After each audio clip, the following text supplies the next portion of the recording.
Walking on ice can be dangerous, but there are several strategies to minimize risk and prevent serious injuries. Moving slowly with small, shuffling steps like a penguin can help maintain balance, especially when keeping your feet about a foot apart to boost your center of gravity.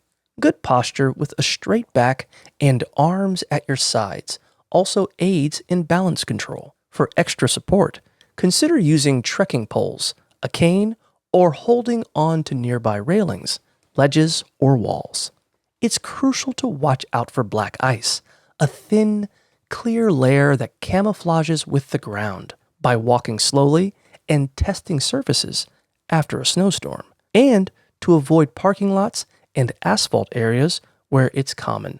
Additionally, steer clear of icy slopes and hills, and exercise extreme caution on melting ice, which becomes even slipperier. Always pay attention to your surroundings, as ice distribution can be uneven. Wearing appropriate footwear with good traction, such as sneakers, rubber-soled boots, or cleats, is essential, while leather soles should be avoided. Finally, protect yourself from falls by wearing a heavy, puffy jacket and thick pants for cushioning, and sturdy, grip-enhanced gloves to protect your hands and aid in holding onto supports.